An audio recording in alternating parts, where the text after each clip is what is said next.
Welcome to Nice Computer Technical Institute. Hello दोस्तों, आज हम सीखेंगे पेन को ओपन कैसे करते हैं और उसमें भी हम कैसे करें। सबसे पहले आप पेन ओपन करने के लिए माउस का यूज करेंगे और उसके बाद कीबोर्ड का यूज करेंगे। तो आपको यहाँ नीचे एक पट्टी दिख रही होगी, इस पट्टी का नाम है टास्क बार। इस पट्टी में लेफ्ट साइड में कॉर्नर की तरफ आपको एक बटन दिखाई दे रही होगी, जिस बटन का नाम है स्टार्ट बटन। इस बटन पर जैसे ही आप क्लिक करेंगे, क्लिक करने के बाद आपके सामने एक पट्टी खुलेगी और उसमें आप एक ऑप्शन मिलेगा ऑल प्रोग्राम का। जैसे ही आप इस पर क्लिक करेंगे, क्लिक करने के बाद आप इस पट्टी में ढूंढेंगे ऐसे सीरीज। आपको यहाँ पर ऐसे सीरीज मिल जाएगा और इस पर क्लिक करिएगा। क्लिक करते ही आपके सामने एक लिस्ट और खुलेगी और उस लिस्ट में आपको ढूंढना रहेगा पेंट। तो आप यहाँ पर ढूंढेंगे पेंट, जो आपको यहाँ पर सामने दिख रहा है, इस पर क्लिक करेंगे और क्लिक करते ही आपका पेंट ओपन हो जाएगा। जैसे ही पेंट ओपन हो जाएगा, आप इस पर जो भी करना चाहते हैं वो कर सकते हैं।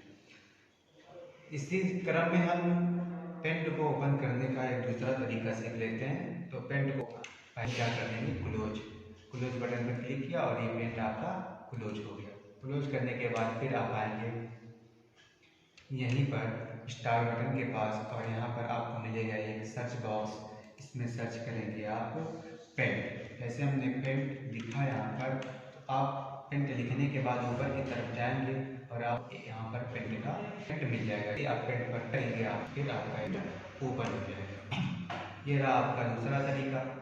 इसके बाद आप तीसरा तरीका से कैसे पेंट को ओपन कर सकते हैं। तो चलिए, उससे पहले हम इसको क्लोज कर लेते हैं।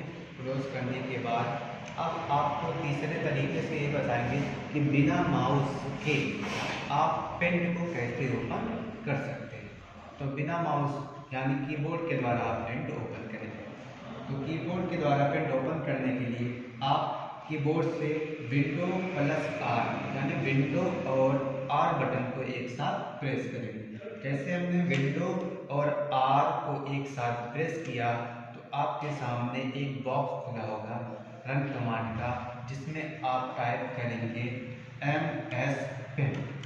हमने यहाँ पर लिख दिया MS पेंट। याद रखिएगा, MS पेंट लिखते समय आपको कहीं पर भी कोई स्पेस नहीं देना है। जैसे हमने यहाँ पर MS पेंट लिखा और कर दिया ओके, आपके सामने पेंट ओपन हो गया। ये रहा आपका पेंट। अब पेंट में आप समझेंगे, हम ये जानेंगे कि पेंट में ये जो आपके सामने स्क्रीन दिखाई दे रही है, इन सब एरिया के बारे में सीखेंगे कि इसको क्या कहते हैं, इसका नाम क्या है। ये सब की जानकारी हम प्राप्त करेंगे। तो आपके सामने सबसे ऊपर एक पट्टी दिख रही होगी, जिस पट्टी में लिखा हुआ है अनटाइटल्ड पेंट। अनटाइटल्ड पेंट लिखा हुआ है और आप राइट साइड में जब बढ़ेंगे तो आपको 3 बटन दिखाई दे रहे हैं। एक बटन का नाम है मिनिमाइज बटन, बगल वाले का नाम है मैक्सिमाइज और लास्ट वाले बटन, तीसरी बटन का नाम है क्लोज बटन। तो इनका वर्क हम बाद में सीखेंगे। सबसे पहले हम ये सीख लेते हैं कि इस एरिया को हम क्या क्या कहते हैं। तो सबसे ऊपर वाली पट्टी जिसमें लिखा है अनटाइटल पेंट, इसको हम बोलते हैं टाइटल बार। टाइटल बार जिसमें लिखा है अनटाइटल पेंट। उसके नीचे एक और पट्टी है जिसमें लिखा है होम व्यू। ये पतली सी पट्टी है। इस पट्टी का नाम दिया गया है मेनू बार। इस पट्टी का नाम मेनू बार, और जो होम और व्यू आपके सामने दिख रहे हैं वो कहा जाता है मेनू।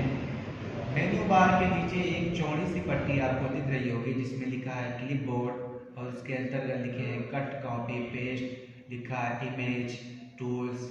फिर जैसे व्यू मेनू पर क्लिक किया तो यहाँ दिख रहा है आपको जूम, शो या हाइड, डिस्प्ले।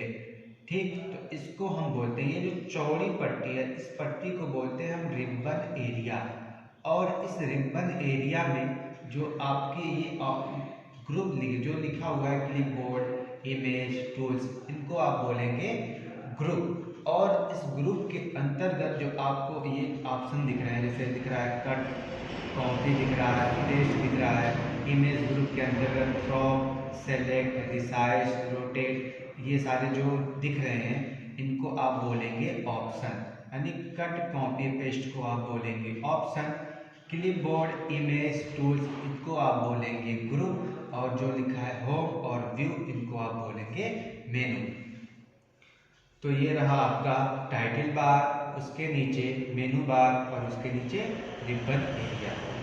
अब आप आएंगे इधर व्यू मेनू में आएंगे और यहाँ से हम इसको ऑन कर लेते हैं। अब आपको आपके सामने ये कुछ ऐसे करके दिख रहा होगा, ये स्केल की तरह, जो आपको ऊपर भी दिख रहा होगा और आपको इधर लेफ्ट साइड में भी दिख रहा होगा।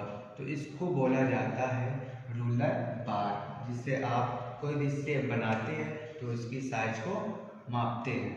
ठीक, तो ये रहा आपका रूलर बार। रूलर बार के बाद इधर आते हैं हम राइट साइड में, ये दिख रहा होगा आपको स्क्रॉल बार और नीचे भी आपको दिखेगा स्क्रॉल बार। तो जिस तरह से आपको दो रूलर बार दिख रहे हैं, एक का नाम है हॉरिजॉन्टल रूलर बार, जो आपकी ये पट्टी है, ये वाली पट्टी, इसको नाम दिया गया है हॉरिजॉन्टल रूलर बार, और जो आपकी ये पट्टी है इसको नाम दिया गया है वर्टिकल रूलर बार। सेम इसी तरह से दो स्क्रॉल बार हैं, जिनका ये वाला जो स्क्रॉल बार है इसका नाम दिया गया है वर्टिकल स्क्रॉल बार और इसका नाम दिया गया है हॉरिजॉन्टल स्क्रॉल बार। वर्टिकल स्क्रॉल बार से आप अपने पेज को अप डाउन करते हैं और हॉरिजॉन्टल स्क्रॉल बार से आप पेज को लेफ्ट टू राइट खिसकाते हैं।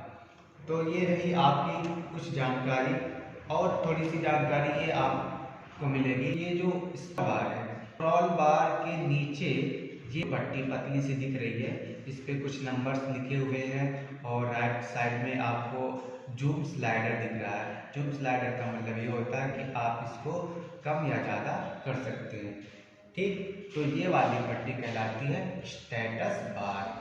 ये पट्टी क्या कहलाएगी? Status bar. और स्टेटस बार के ठीक नीचे वाली पट्टी कहलाती है टास्क बार, जिसमें आपका ये स्टार्ट बटन है और सब बहुत सारे आइकन दिख रहे होंगे। तो ये आप ये नोटिफिकेशन एरिया कहलाता है। तो इस पट्टी को आप बोलते हैं टास्क बार। तो ये रही आपके इसकी जानकारी।